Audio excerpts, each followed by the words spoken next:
And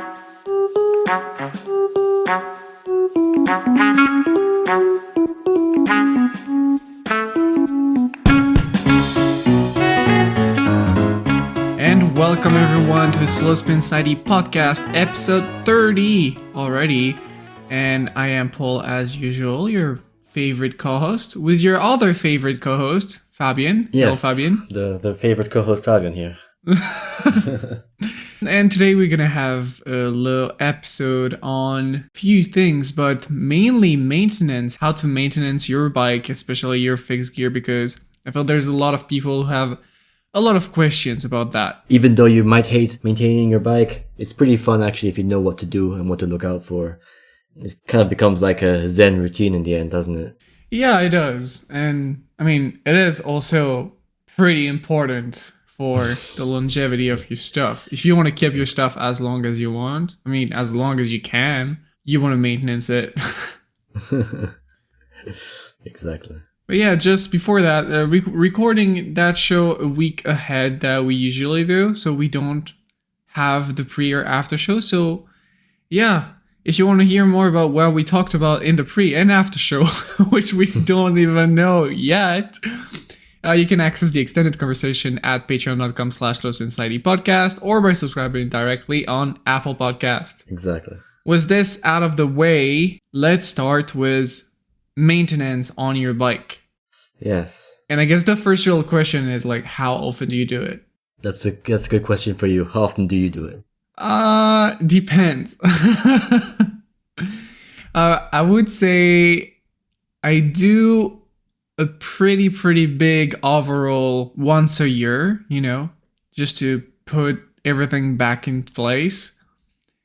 But I also feel I maintenance things along as I switch parts and everything.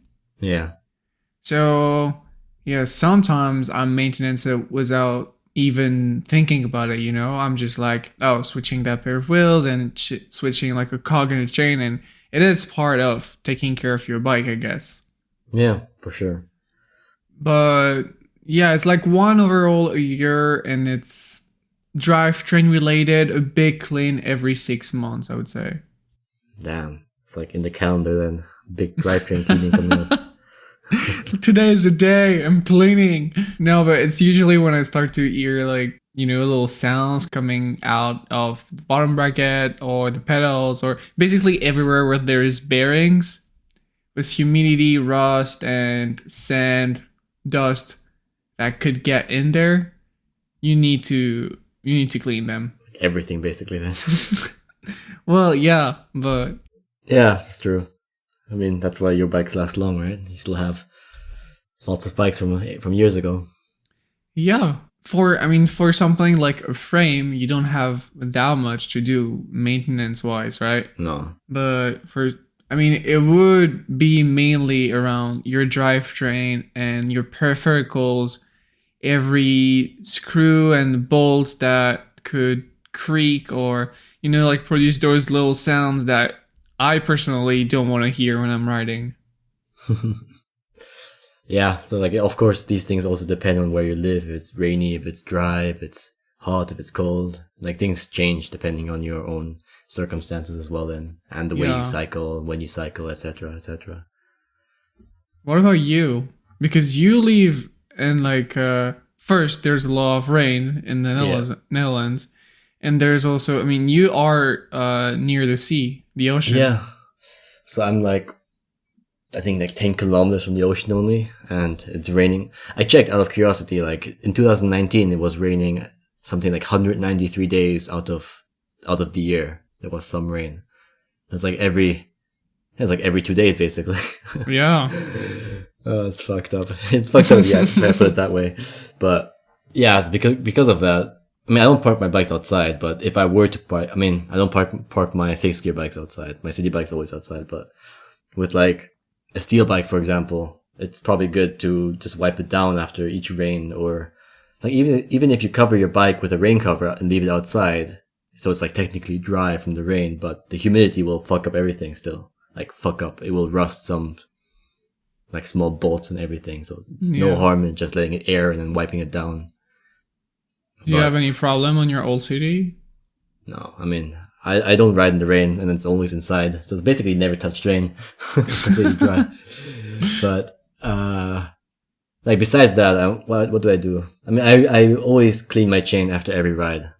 Oh wow. Okay, that's Like maniac level. I mean, not like cleaning. I just like take a rag. I just spin the pedals a few times. Like I just clean the shit off basically, and I Yeah. re-lube afterwards. And that's basically like 90% of cleaning the chain. Because in the beginning, I used to not clean the chain at all, and then at once a year or twice a year, I would have so much shit on the chain, and it would be like a pain in the ass to clean it properly.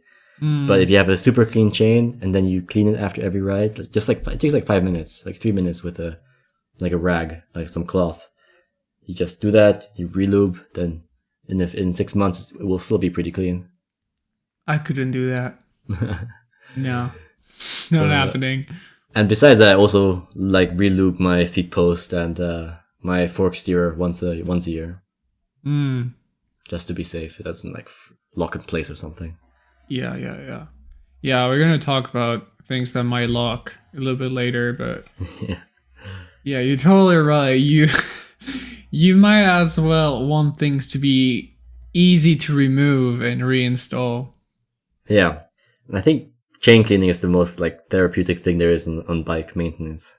It's also incredibly dangerous. If you get your finger stuck in there, you can easily cut your Yes. finger. Okay, just a quick before we get. I'll save the tip for later when we get to the part. Okay. Just a quick tip. No, later. Not that quick. Okay, so we both do most of our maintenance ourselves, but I guess some people are also keen on doing it into a shop. Uh, just yeah, of course, if you do it into a shop, you might as well pay for that service, and you need also to be pretty confident to give your bike to someone else that is gonna check. I mean, he is supposed to check everything on your bike and know what's good and know how to install, uninstall stuff. And also, it's gonna take time. It's not like, Yeah. I mean, it could save you time if you're like a super busy man, but it could also be like, oh yeah, man, like leave it to the shop and you can take it to the next day, and then a week later it's still not done. I am not super keen on putting my bike in a shop for an overhaul or anything. If it's a road bike, since I'm not that good with road bike stuff, yeah, why not? And even that, I have a friend who had like a pretty unfortunate experience with like bike shops and her bike, and the fact that they fucked up basically everything on her bike just before a pretty big race. So that sucks. Yeah. And because I'm not that confident into the bike shops that are around me, apart from some that are really good, I'd rather just do it myself. Yeah, it really depends on the bike store, like you said, and it's kind of like a hairdresser, you know. Like once you find the right one, you keep going back to the same one because they know what to do with what you give them. But I think with fixed gear bikes specifically, 90% of the things related to maintenance and installing bike parts and stuff can be done by anyone. Like you don't have to be particularly like good with your hands to do it. Like installing a headset, yeah, I would 100% always bring that to a shop. Yeah, half the time maybe also like of course building a wheel also shop. Yeah, actually if you think about it, like cutting the fork steerer shop for most people, and headset also bring it to the shop for most people. Headset is actually so easy when you do it. Like depends on the headset, because some of them require like super stupid tools. Yeah, but if you have the tool, or if you have a friend that has the tool, it's actually fairly easy. Yeah, I saw. Like, I was like thinking, like, oh, I have these two headsets I need to install. Do I bring it to the store and I pay like 25 euros each, or do I get the tool? And then I saw the tool. It's like this massive, Yeah. like plumbing thing, like 160 euro of pure metal. Yeah, you need to have like a lot of headsets to make it worth. Yeah, exactly. So yeah, talking about big tools and stuff, I think most of the tools you need to actually do maintenance on your bike, I mean, let's say your light one is probably just a set of Allen keys and a 15 millimeter wrench, but that's pretty much it. If you have like for example, a square taper crank and you want to remove it, you need to get an extractor. If you want to press headset cups, you also need that big, super heavy special tool that costs a fortune. There's also a lot of specialized tools for various amount of stuff. If you want to switch your cog or your lock ring, you need special tools. So either you go into a shop and you pay, or you actually buy tools. Yeah, and of course, this really depends on how often you expect to use the tool. So Yeah. yeah, so basic stuff like wrenches you would probably use a lot, but I was considering buying. You can buy like a metal saw, like a hacksaw, for pretty cheap actually. If you're expecting to cut, let's say 2 forks, then it's probably cheaper than just doing it yourself already. Oh, dude, I just discovered recently, but stop everything. Stop everything saws are now worthless. They don't exist in my vision anymore. What saw? So you know the one that you use to cut your fork, for example. Okay. Okay, so you need a saw. And a friend of mine bought like a plumber tool, and it's something that you put onto that fork tube, and then you have kind of a cutting wheel, and you turn it around, and it just cuts your tube completely straight and effortless. I've seen those actually, yeah. It's like the best thing ever, rather than having a saw and cutting it like completely sideways and then having to file it to make it straight. Yeah, also you need like a saw guide if you're using a saw. Yeah. But You can just use like 2 old stems and a spacer or 2 spacers yeah. as a guide. You know, you put everything together and yeah, your saw is not going to move. And if you have a titanium frame, actually no, the fork wouldn't even be titanium. Never mind, ignore that. Actually, if you have titanium, let's say little wing, I need to cut the seat post or the seat post, which is also titanium. As it's like an integrated seat post. You can also use a special like metal hacksaw. And in this case, Yeah. I don't think one of those pipe cutters would work. Well, I did cut my Deluxe handlebar combo, which is titanium. Those it was are super fairly thin, right? easy.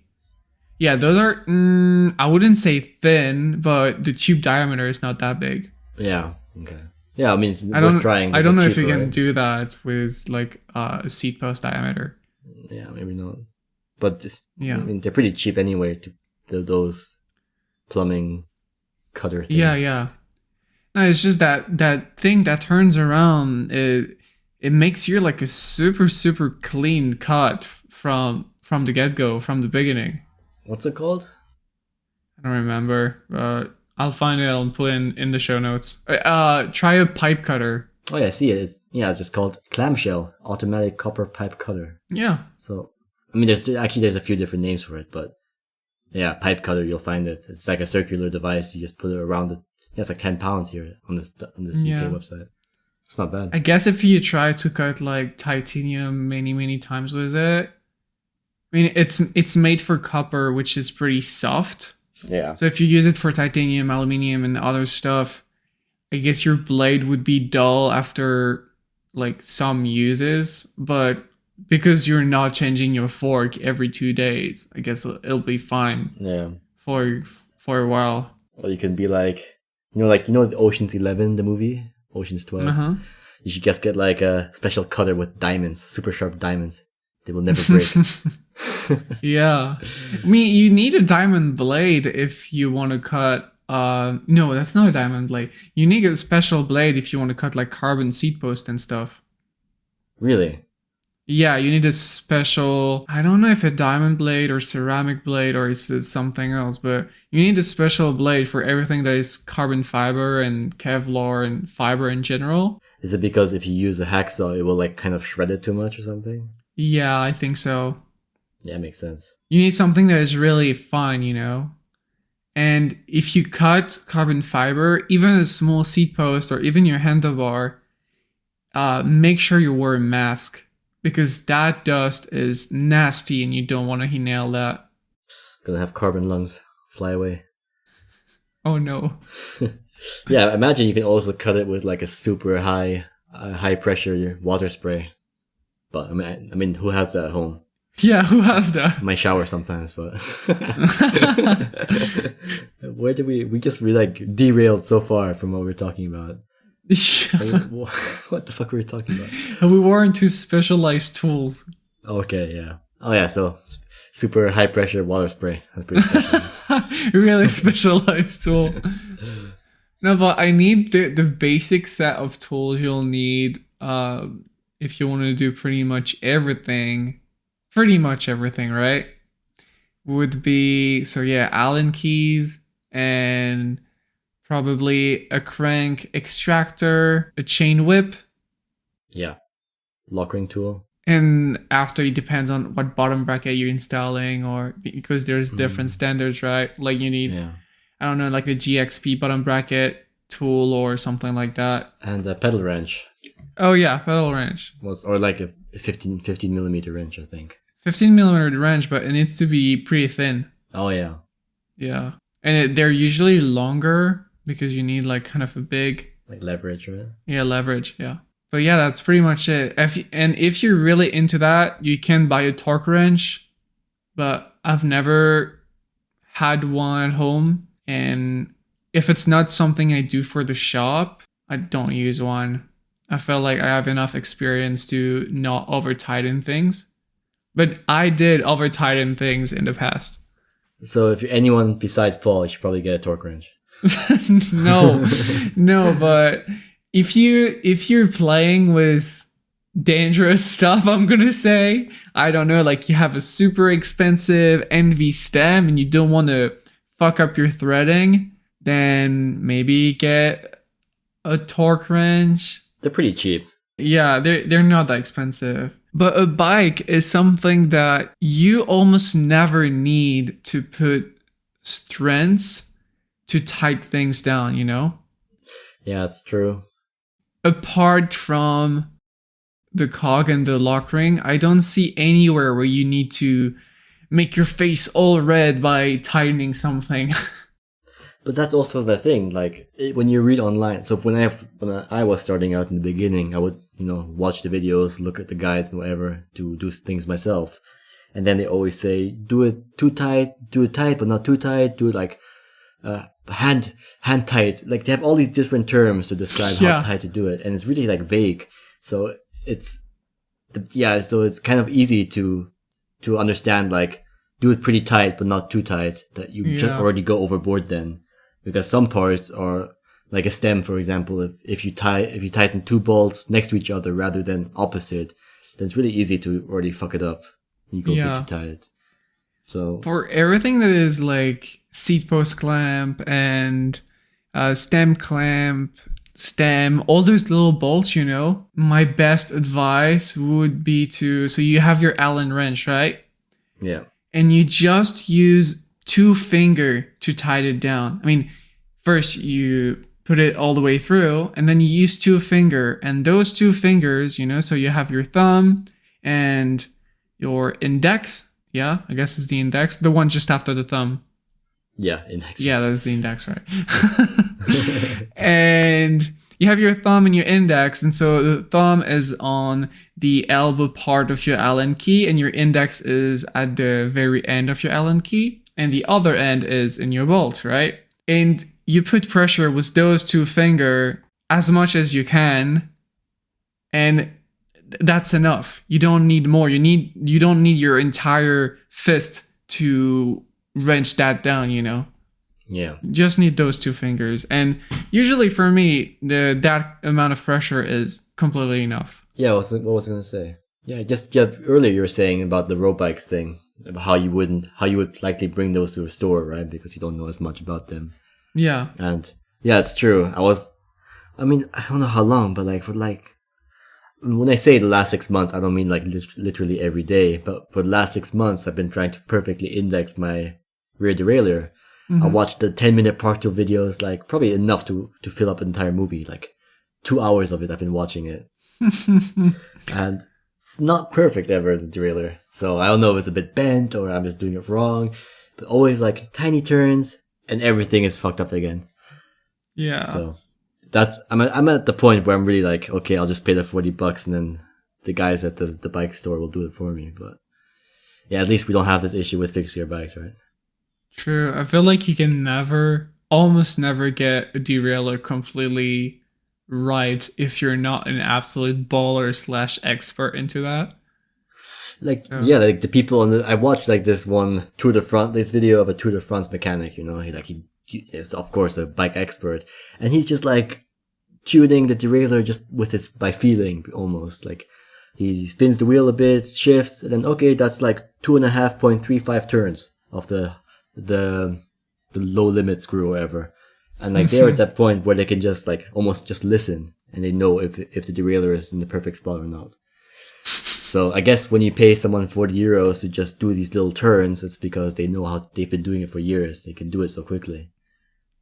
the guy that whispers to derailleurs. Be in your fucking place or I'm coming for you tonight. Prepare 12 speeds. But yeah, sometimes if you go to a bike store and you just want them to do something that seems complicated to you, and you watch them do it in like 5 minutes or 10 minutes, and then they charge you €30. You think you just got scammed, but it took them 10 minutes because they've been doing it for like 30 years. So still, it's so nice to see. A good bike mechanic is €60 for an hour. Yeah. So basically €1 a minute. And then I give them the bike and I see them like, okay, I'll just get a coffee real fast. No, I have no time for that. I'm paying you per minute. Like, just do it. But yeah, €60 per hour. Like the bike store I go to is like 65 an hour. So I'm considering going to another one that's like 45 an hour, which is also very good. Is that the one that is also a track dealership and has like all the expensive stuff? Yeah, that's the 65 per hour one. And they have like, I saw their dealer of like 2 new bike brands, the only ones in the Netherlands. So they're doing well. It's a pretty nice bike shop though. Yeah, they've got the titanium curve bikes there still. Ooh. And like you can test ride Trek domains and everything. It's really nice. That's kind of the tools you'll need, and I feel like it is always a good idea to buy the proper tools, because even if you're like, oh yeah, I'm never switching gears, I'm never switching my cog, it never happens to me, so I don't need that, right? But let's say one day you're just going to the velodrome the next day and just don't have the time to go to a bike shop. It's nice that you can do it on your own at night and just switch your cog, you know? Yeah, for sure. I don't know. I just feel like it is pretty cool to be able to do as much stuff as you can on your bike, because then, I mean, fifth gear is pretty simple already, but if you know every intricate part of your bike, it's just better, right? Yeah. I mean, as much as I like to say support your local bike shop and everything, not everyone's made of money, right? It's just you can save a bunch of money just doing especially like these little things yourself. Those are just like common sense things to do. Like here in the Netherlands, there are at least lots of international students. I mean, just lots of students in general. They bring their bike to a bike store because of a flat, and then they pay €25 or whatever. Yeah. And it's not because they don't have the tire, the tube or anything. They just don't know how to change it. It's like, you probably need a pump and some tire levers too, as basic tools. Yeah, also that, but like, the tire's flat, and then to many people, it means like the entire bike is broken. I have to bring it to the bike store. I cannot do it. It's like saying your bottom bracket just blew up or something. Like, it's not a big problem, but. So like just knowing these little things is really going to save you a bunch of time and money in the end. Definitely, especially for a flat. Yeah. If you go in a shop for a flat, it's probably going to run you like what, €20. If you do it yourself and you buy the tube, it's going to be $5. Yeah, and unless you also need to ask them, because half the time here they just keep the punctured tube and they fix it themselves. Yeah. And you have to pay for the new one, so. So ask them to give you the old tube back. I'm part of the team that never fixed the tubes. I just buy new ones. Oh no, I always fix them. It's like such a waste. I got like this gift from like a friend, like a bike repair kit, like a small metal metal box. It's like the hipster things you can find at like a magazine store or whatever. It came with like a bunch of patches. I'm like, okay, my goal is to use them all. And so far I've used one because I never have flats. Yeah, I remember like one time we went to a trick session with Diego, And just before arriving, he got a flat. And I was like, no problem. We'll just go to the spot, and then we'll turn your bike around. We'll flip your bike and fix your flat, right? And so we do it. We use one patch, and pretty confident we put everything back together, and then it doesn't work. And like, okay. Put second patch, doesn't work. And at this point, I'm like, oh man, I can just go home and get you a tube if you want. He was like, no, I'm gonna make it work. And I was like, okay, you do what you do. And he ended up using like 4 or 5 patches, and it didn't work. So I went home and got him a tube. But I was really surprised because he usually gets it under 5 minutes, like get the wheel out, get the tubes out, and then put a patch on it, put everything back together, it works. But that time, it was just not happening, even after 5 patches. And I'm like, I'm just gonna go get you a tube. It's not worth the time, right? Definitely not.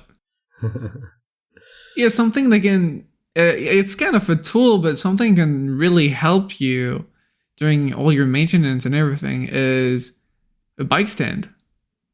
Yes. Okay, I got a bike stand, like 2 months ago from Lidl. It was like, that was I'm really cheap about some things, and I was waiting for this one to be back in stock because this one's 35 euros for like a bike stand. It works perfectly.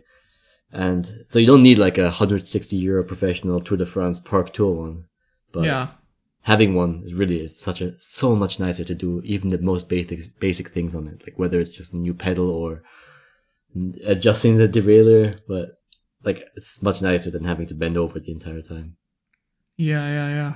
I don't own one, and I really want one because I'm just so fucking tired to always be sitting and then standing, sitting, standing, sitting, standing to work on my bike.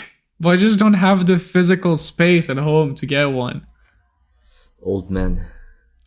Yeah. You can get one in your apartment, what I've seen online before is that you can attach like a thing to the ceiling almost, or even a bike stand that folds into the wall. So it's just like a hook on the wall that you can fold out and just hang your bike there. Yeah, I could do that, but my neighbors are not going to be happy, so I won't. Paris, no one likes anyone there. Yeah. Man, Paris has been empty for the past few weeks because there's nobody in Paris in August, right? And because everybody is in holidays. Oh. Yeah. Like it's funny, like it is a ghost city. It's like, what? People in Paris, they go out of Paris to go on holiday? I would kill to go to Paris for holiday. everyone in Paris is like, oh, fuck Parisians. Absolutely. And the weather has been really, really like unstable. Like, for example, today, it doesn't look like summer at all. People don't want to get out. For the remaining of people that are here, a lot of business are closed too. So it just looks like a ghost town. But it's so nice to ride because there's nobody. Yeah, so tomorrow I'm flying to Italy and I'm going to an island there. And I was Googling like videos on things to do in this island. And there was number 1, bring your car with. It's really nice to have a car there. So my friends and I were going to take a car with. But number 2 was, don't go in August because that's when all the Italians are going on holiday, and they will be on that island, many of them. But also the stores and restaurants on the island, many of them will be closed because those people are also on holiday somewhere. Ooh. So so tomorrow for people listening to this, tomorrow for me right now is going to be the 20th. Yeah. Or the 20th of August. So I'm hoping that it's kind of end of August, so maybe people are returning already, but yeah, because you're supposed to listen to this on the 30. Oh my god, that's 10 days later. Yeah. Oh wow, that's an early recording. What about wheel maintenance and, for example, like mainly wheel trim, and for hub maintenance, your axle and everything? Oh man, I've got a story for this again. Oh, so go for it. Yesterday I bought another city bike, Yes. What? Oh, No. So I bought it, and I was standing outside with it, like outside the secondhand store.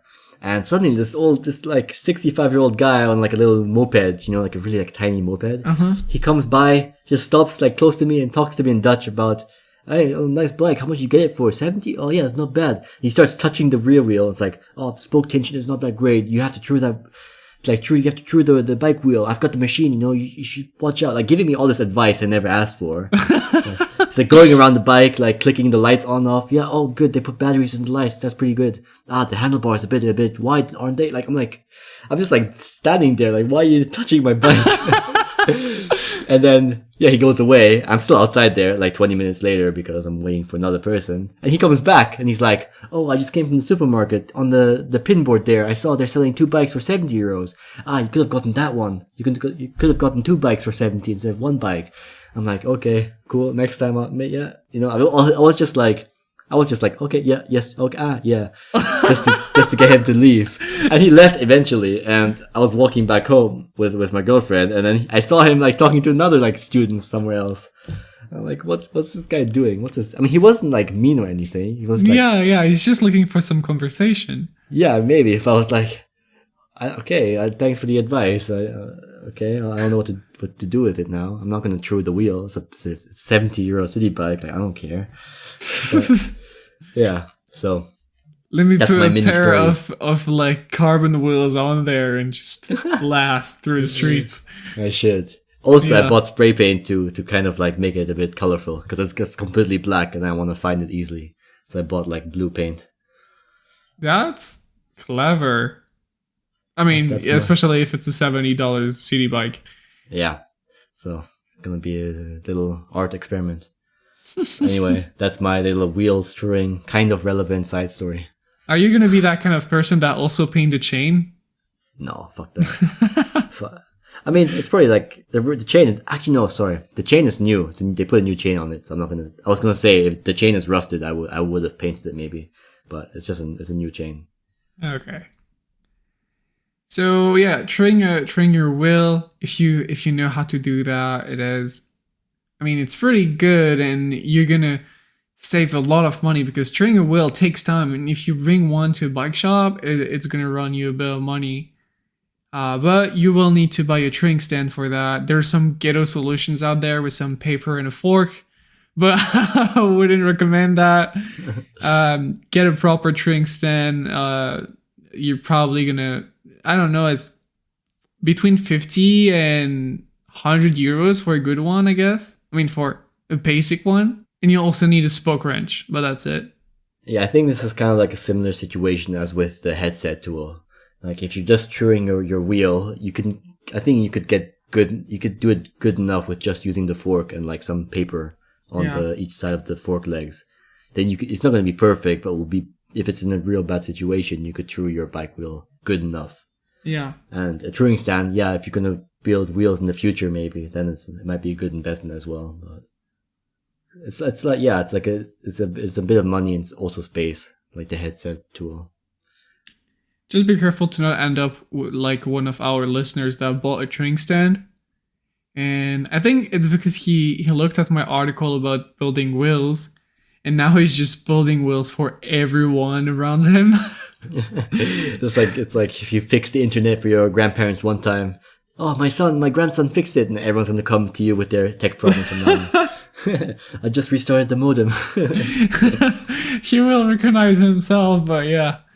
I am part of those people where like all my friends come to me like, oh, can you build me this? And I'm like, I shouldn't make you pay for that, but you're a friend, so I'm not gonna do it. You're just gonna grab me a coffee or something. She'd be like, yeah, I can build it, but will I? That's the question. Have you ever heard about money?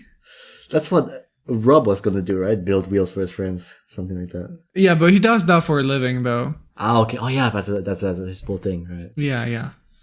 That could be you.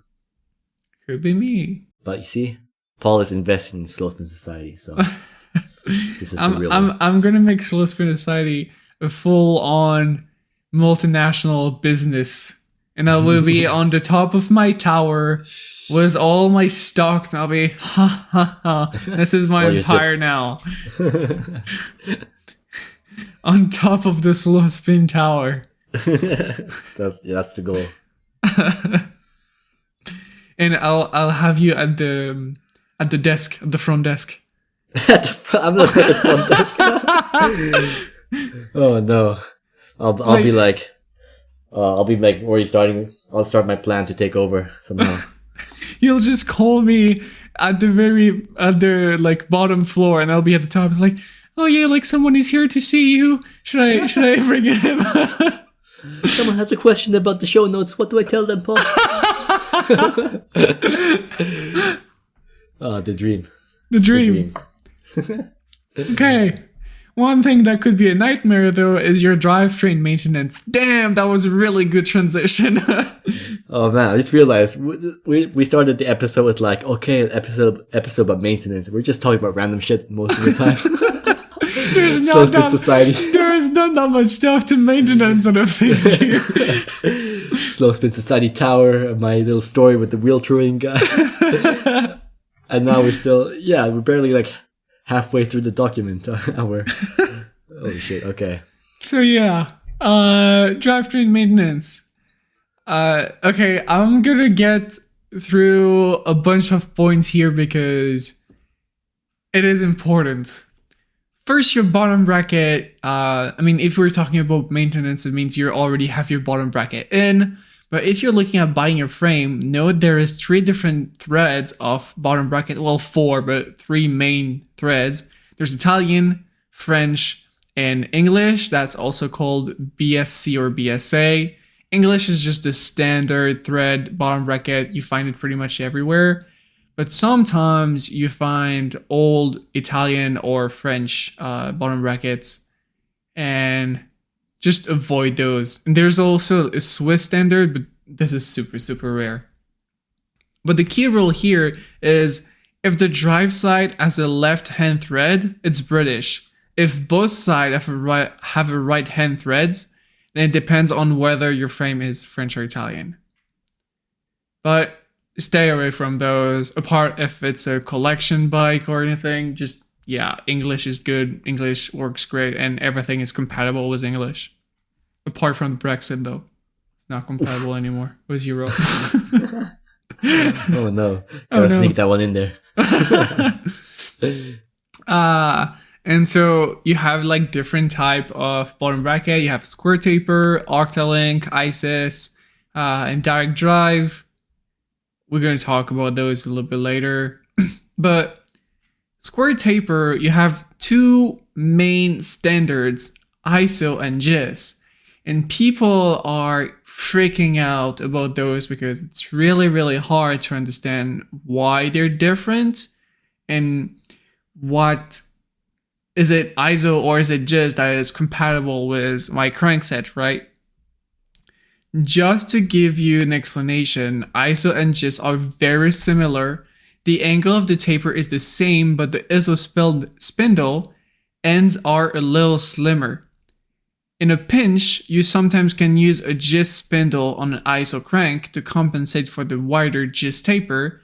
You just need to select like a spindle that is 1 or 2 millimeters shorter. The other way around doesn't always work. A slim ISO taper can extend all the way through a larger hole in a GIS crank. You cannot tight the crank. ISO and GIS, probably like 10 years ago, you would really look at which one you should take. But right now, they're pretty much compatible. It's not really a big deal. People are not really freaking out over ISO and GIS anymore. Of course, if you know, it's always best to find the correct bottom bracket for you. But I have Sugino 75, and on the Sugino 75 website, they're saying like, oh, you can't use any bottom bracket. You need that special Sugino 75 standard. It's not really GIS, not really ISO. It's something special. I just use like a 13 euros Amazon bottom bracket from Shimano, and it works really good. Like, do you No remember problem with that. when you were building my Cannondale track?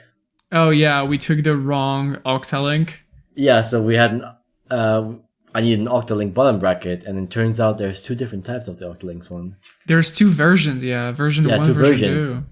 Yeah, so we got version 1, I need version 2, and almost stripped my cranks. Yeah, But- but like tightening it down is like it's not tightening. And then we went for a ride outside, and the crank fell off because it was not tightened right.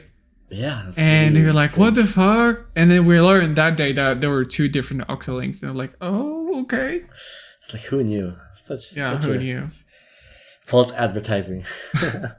And if you want to be like safe, you like direct drive is also the way to go. Either if it's like Sugino direct drive, Rotor, or GXP. I know like some people will always swear by direct drive and they just hate square taper. But yeah. Yeah, so that's all about the drivetrain maintenance, at least with the bottom bracket, right? Yeah. But another important part, of course, especially if you're riding brakeless, is the chain. So the chain is what keeps everything together, and if you're riding brakeless, the chain is the only thing in between you and the wall. Or the car, or the the car, pedestrian, or anything. Or anything else, yeah, or the water, or the bridge. So it's important with the chain that you maintain it. Like I said in the beginning, I clean mine after every ride almost. Yeah, not almost every ride I do it, but it's just important to check how much life your chain has left, and that depends on how much it has stretched since you first got it. And Yeah. like this, I wouldn't say it requires a specific chain checking tool, but they're pretty cheap and it's just a ruler basically. And what you do is you put the one end of the ruler into a chain link and then the other end into another chain link. And then if it doesn't fit or, it's stretched too far, you can like measure it with that. But if you don't want the tool, another easy way to check is that you look on your chain ring and let's say you try to grab the chain at the 3 o'clock position. And if you can lift the chain to the right and make it have like a pretty big gap with the teeth, then it's stretched already. Yeah. But this method only tells you that it's stretched, doesn't tell you if it's too much or not enough, or, it just tells you it has stretched. Yep. Yeah. And also when a chain stretch too much, it will make a special sound that you can usually hear on a lot of single speed bikes that have a rusted chain. Yeah. But it's the sound that when you put pressure on your chain, you can It will hear whisper that. to you like, change me. Special sound. Change me, daddy. No, but like it makes a little sound that you can hear everything stretch a little bit, kind of. If you put it in slow motion, you could hear everything going like one by one stretching between links. But yeah, having a proper chain is a good idea for your surviving. Yeah. Cleaning it after every ride is hardcore, though. I would not do that. It's really like cleaning. Saying cleaning has like this big connotation, like, oh, he's probably like using it with degreaser, and I'm just using it like a little, like a dirty rag and just wiping it off. It really is just like 3 minutes. Yeah.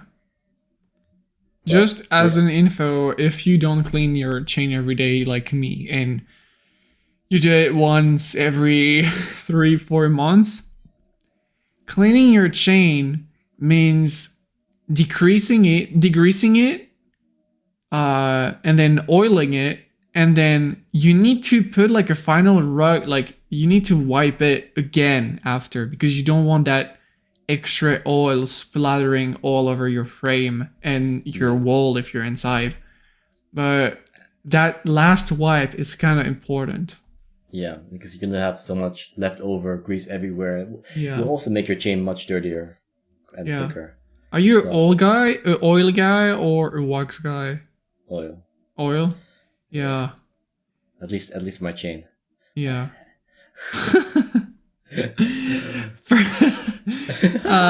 Personal advice would be to stay away from oil that are in spray cans. Use the one that comes with the little chemistry thing, How do you call that? The pipette. Yeah, exactly. I think that makes drops. Yeah. And another tip, I don't know why dry lube is shit. Just use wet lube for everything. Like really, no, sorry, it's other way around. Other way around. Oh, wait, is it the other way around? No, yeah, it's this way around. Yeah, wet lube is the best one, and dry lube is shit.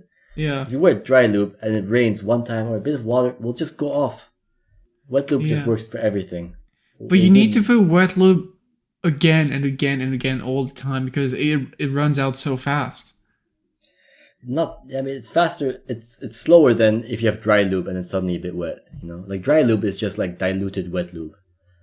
You might as well just get wet lube, and then it will be a bit dirtier and everything, but it lasts. It will just stick to your chain. It's always better when it's wet. Ha. It's a pee-pee joke. Hey, it's a pee-pee joke. Pee-pee joke. But yeah, I want to try waxing, like for the chain. I've never tried it.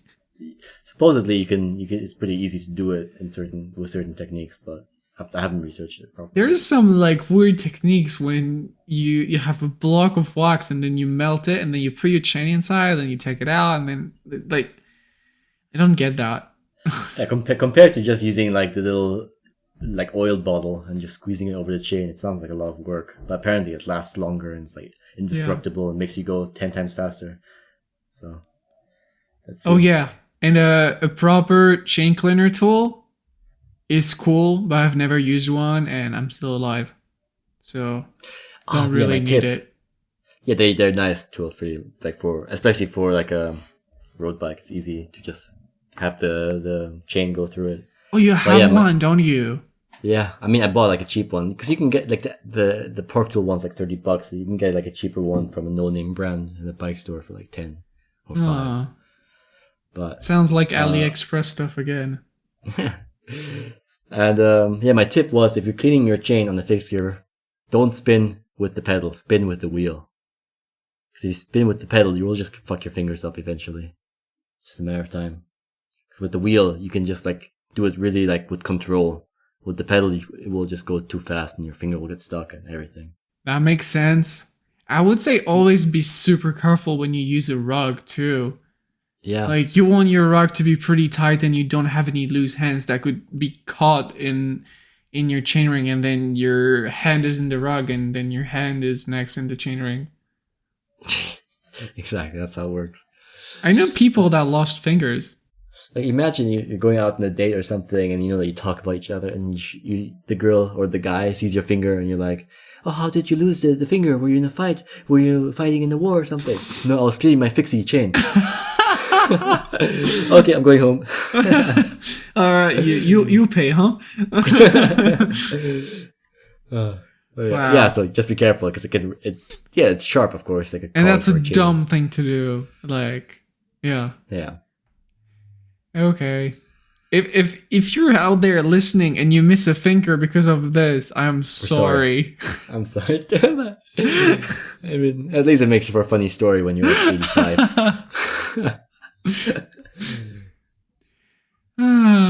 All right. What is next? Chainring and cog.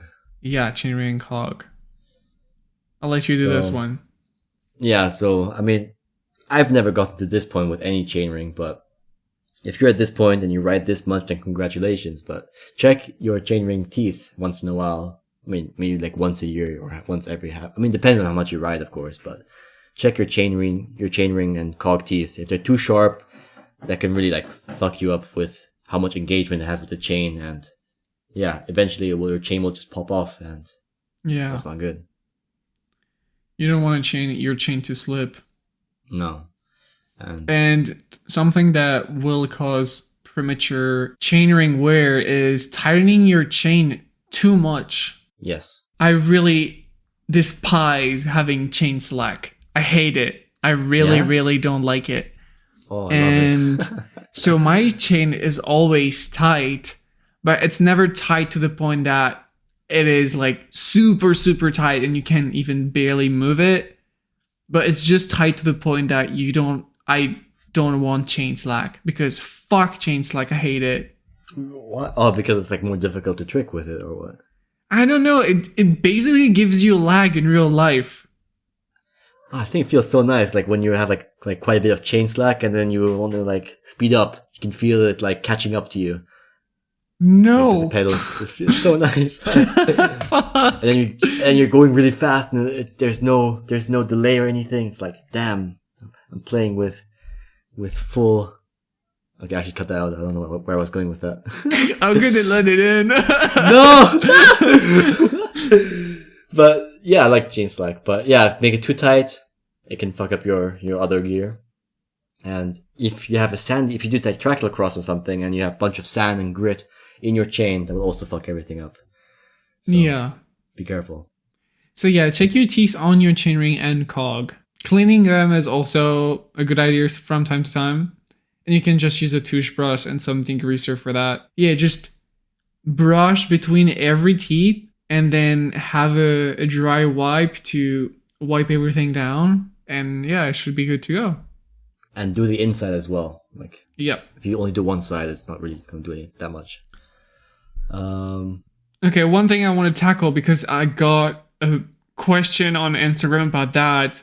Someone asking me like, hey, so for the cog and the lock ring, do you actually put grease or not? Because I heard everything and I read everything online, and some people do, some people don't.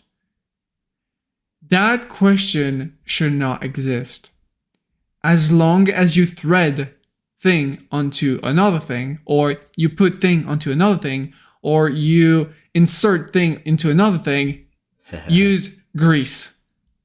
Just use grease all the time, and too much grease is better than not enough. If you tie your cog onto your wheel and then you do the same with your lock ring, grease acts like when it's on threadings, it acts as something that will keep everything together and stuck. But it will also act as a layer of, I don't know how I would say this, but yeah, like a buffer zone so that you can still unscrew it. Because I don't know if you ever tighten something without grease and then you try to untighten it 2 months later, it is almost impossible.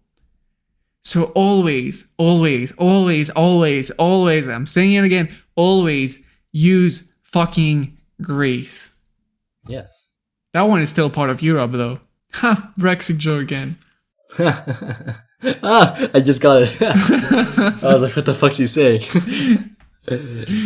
Not the Brexit joke, yeah. Okay, let's rapid fire the last few things here. So yeah, that's pretty much it for your chain cog, chain ring, lock ring, and oh no, one more thing that I want to add onto cog and lock ring. Be like, when you insert a cog in a lock ring, first there is different threads of cog and lock rings for different threads of hubs. For example, you can't put a normal lock ring on a fill hub, and you can't put a fill lock ring on a normal hub. So check that before. And then, like the cog and the lock ring are basically the only two elements that you need to kind of force to tie down. Yeah. Because you want them to not move at all. It's important. If you tie them down real bad and then you fuck your threading, your hub is dead and your wheel is dead. So double or triple check if you are in the good threading, if everything is good and you can tie part of it by hand, because you don't want to fuck that, especially if you have expensive hubs. Yes, like the previous episode, we mentioned a few. Exactly. If you haven't listened to it, go listen to it now. Yeah, what else? So yeah, like I mentioned, I live pretty close to the ocean, so there's a lot of like salt in the air, I think. I mean, I'm not a chemist, but I guess that's what it is, right? And that can lead to I am no scientist. I don't know what this is. Salt flying around the air, smacking us in the face. But yeah, in that case, your steel frame will likely rust faster, or your parts will likely rust faster if they're outside and you're close to the ocean. So like using enough grease. Like I like to re-grease my parts in general, but if they were outside, I'd re-grease them probably more frequently as well, just to fight the rust in the air, or so to say. Like the balls, seat posts, fork steerer. I think those are the most important ones. But if you have a steel frame outside, the like small parts, they will rust, and the BB shell, the bottom bracket shell, those will rust the fastest and the worst. Yeah. So just make sure that you can. I think you can also buy like anti-rust coating and just do it yourself for the inside of the frame and everything as well. Yeah, that exists. You need to like strip it down completely, and then you buy like a can of inert. I think it's inert coating for your frame, and then you just like spray inside and then let it dry for a good amount of time. And it's supposed to take care of the rust that might be inside your frame. As Fabian was saying, the bottom bracket is the largest threaded area on your bike for a good reason, because it needs to not move, right? And so if there's a little bit of rust in there, then you're fucked. You're completely fucked. It's so hard to get rid of. It's so hard to disassemble, you know? Yeah. Something else is, for example, you have a steel frame and an aluminum seat post. You really, really, really want to put grease again. I mean, I'm going to say it again, but put grease everywhere, like stem, bolts, seat post, everywhere, absolutely everywhere. Because, and we call them seashells when it happens, but basically, you have an aluminum seat post and a steel frame. You don't put grease, or you put grease, but it's been a while and you have let your frame like this for, I don't know, like 3 years, and it's seen rain and snow and different temperatures and everything. They're going to bond together and you're never going to be able to take it out. We are one now. We're one. A quick tip that I can give you if your seat post is stuck and you don't want to destroy your saddle by giving a hammer, by hitting it with a hammer, is you take 2 big screwdrivers and then you use them as like, if like there were saddle rails, you know? So you put one on each side and then you use it as 2 big handles to twist your seat post. And sometimes it can work.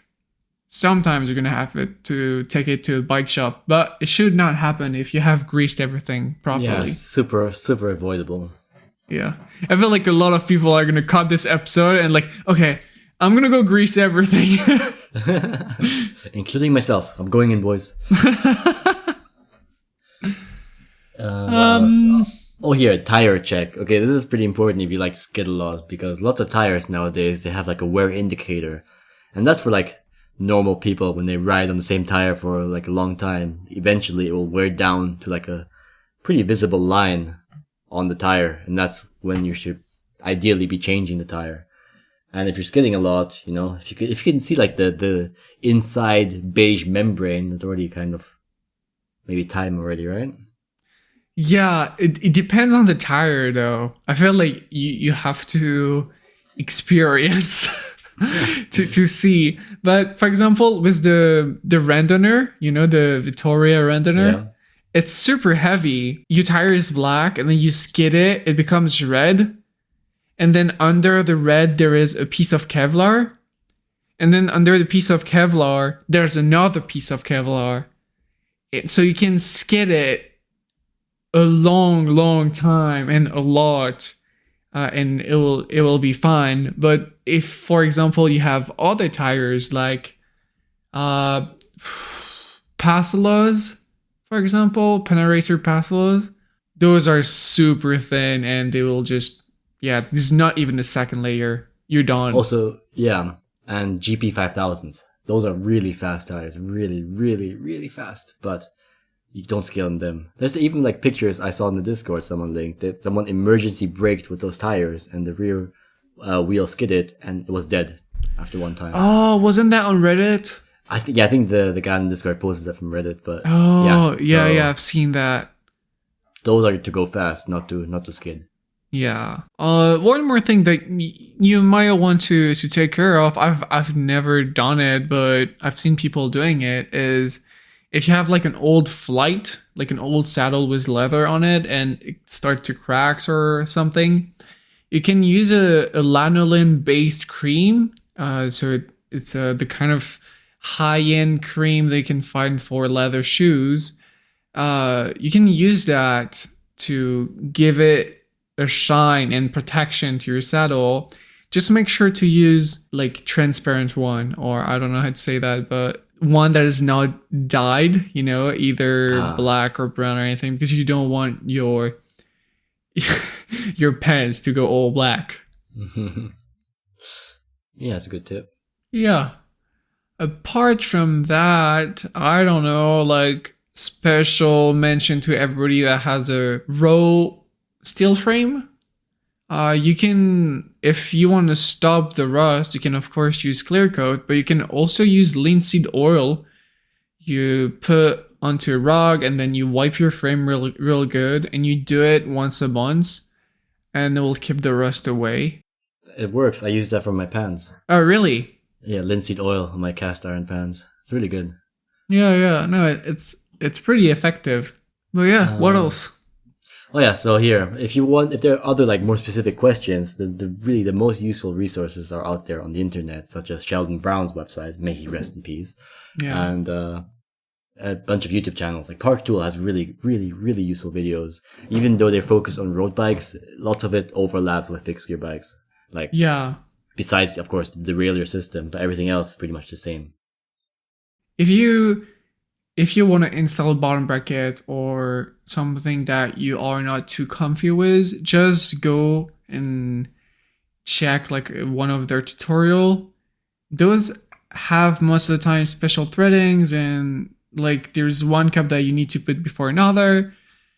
Yeah, just go and look at those tutorials, because you don't want to fuck your frame threading or anything. Something that you don't do properly could cost you really real expensive. So yeah, if you want to save a bunch of money, just make sure and double triple check to do things properly. Does it make sense? Yes. All right, well, I guess that's pretty much it. Yes, lots of maintenance tips and tricks and information. And of And course, jokes. we probably made some tiny mistakes that people will catch. And yeah, please do share them though. Yeah. And please don't throw tomatoes at me for saying that I only use just square tape or bottom bracket, because Sounds that's like what I saying do, and that's what everybody does. So, and then me here, I'm like, what the fuck is jizz? but yeah, if you don't feel like following our advice or anything, like feel absolutely free to do so. This is just our subjective thoughts about maintenance at our bikes. And my bikes are still alive, so I guess it's pretty good advice. Exactly. Alright guys, well, this is pretty much all we have time for today.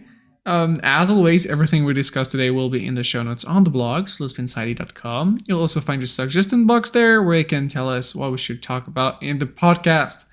You can find us on our Discord server. The invite link is also in the show notes, or with our Instagram account at Slowspin Society. Sharing the podcast with your friend is the easiest way to support the show by giving us a good review on the platform of your choice. If you get value out of the show, why not considering putting value back in, either by supporting us on Apple Podcasts with their new subscription program, or by visiting patreon.com/slowspinsightypodcast to join the community. Where pledging at any level will grant you access to the pre and after show, which is around 40 minutes of extra content per week. We are still at 26 Patreons. I don't know, maybe more, because we're recording this 10 days in advance. But always, thank you so much for your support. The music for the show is Lovely Swindler by Amaria, and the illustration is by @JuliaJoe on Instagram. Fabien, then have a good holidays, I guess. Thank you. I'll be back before you guys even... Yeah, by the time you hear this episode, I'll be back already. Yeah, Back true. in Rainy Meadows. Yeah. And yeah, you guys have a good one, and we'll see you next Monday. Bye bye.